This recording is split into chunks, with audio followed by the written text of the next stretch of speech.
Assalamualaikum warahmatullahi wabarakatuh. Alhamdulillahirabbil alamin wassalatu wassalamu ala asrofil anbiya'i wal mursalin sayyidina Muhammadin wa ala alihi wa ashabihi ajmain. Amma ba'du.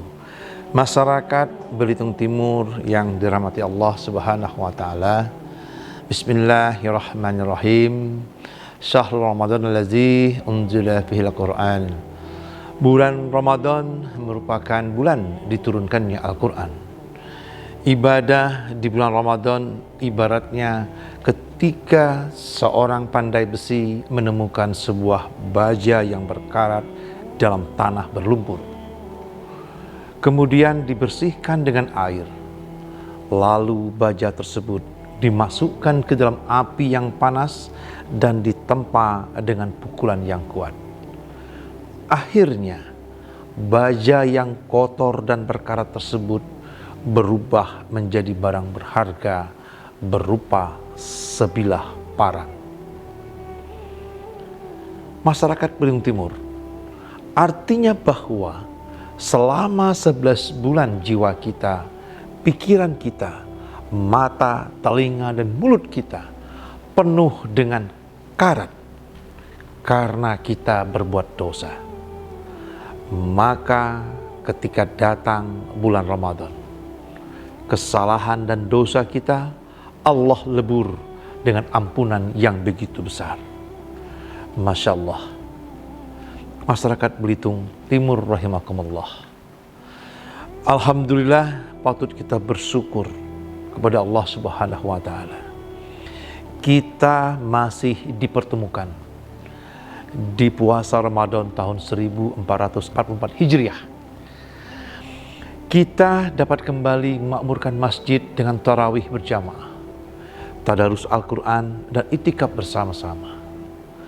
Di antara beberapa amalan sunnah yang bisa dilakukan selama bulan Ramadan agar dosa-dosa kita diampuni Allah, selain sholat tarawih, adalah sebagai berikut. Yang pertama, sahur.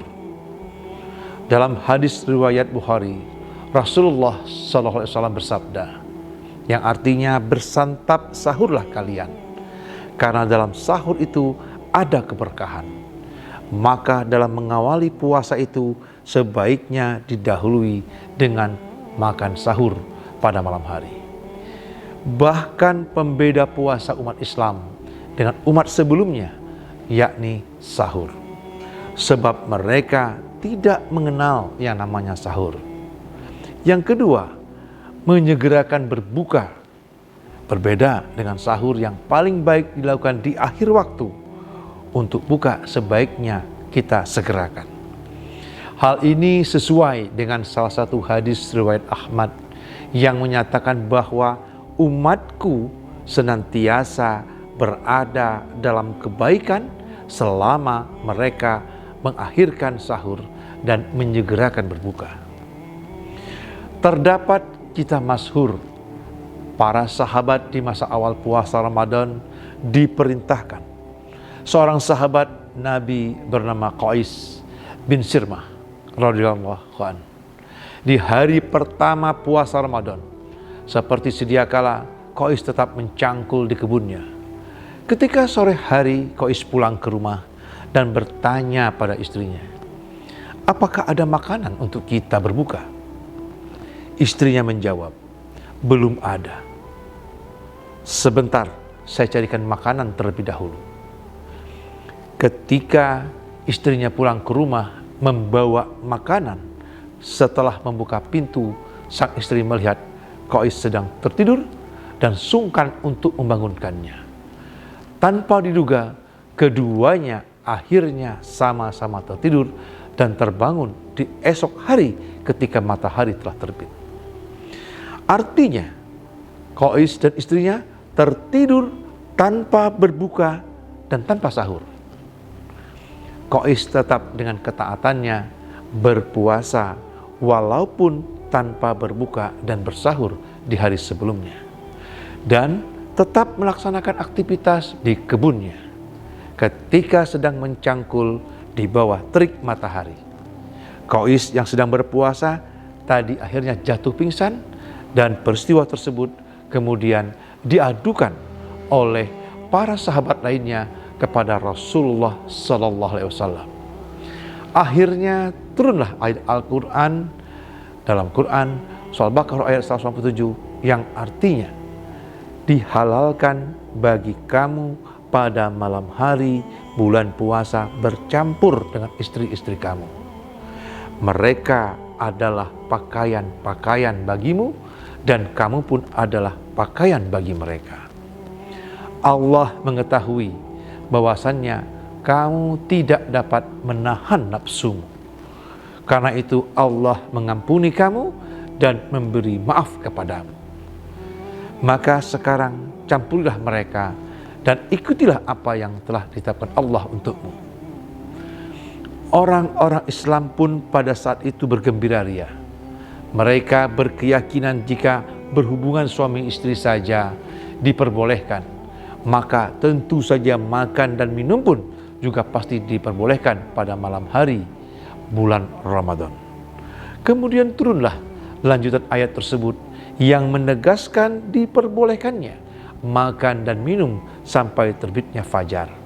Dan makan minumlah hingga terang bagimu benang putih dari benang hitam, yaitu fajar. Dari kisah Qais bin Sirmah tersebut dapat kita ambil hikmah bahwa berbuka haruslah disegerakan minimal seteguk air dan sebuah kurma. Yang ketiga, menahan lisan. Dalam menjalankan ibadah puasa di bulan Ramadan, umat Islam tidak hanya diwajibkan untuk menahan diri dari makan dan minum atau hal-hal yang membatalkan, namun juga menahan lisan dari perkataan yang tidak ada manfaatnya, bahkan yang bisa mengakibatkan perbuatan tidak baik, seperti kita berbohong, gibah, fitnah, dan membicarakan keburukan-keburukan orang lain. Yang keempat, mari kita memperbanyak sedekah. Sedekah ini termasuk salah satu yang dianjurkan untuk dilaksanakan di bulan Ramadan.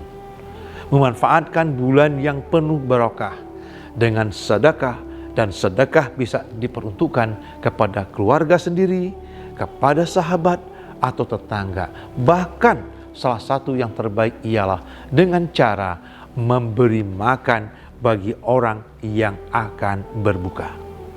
Hadis riwayat Ahmad menuturkan, siapa saja yang memberi makanan berbuka kepada seseorang yang berpuasa, maka dicatat baginya pahala seperti orang puasa itu, tanpa mengurangi sedikit pun pahala orang yang berpuasa tersebut.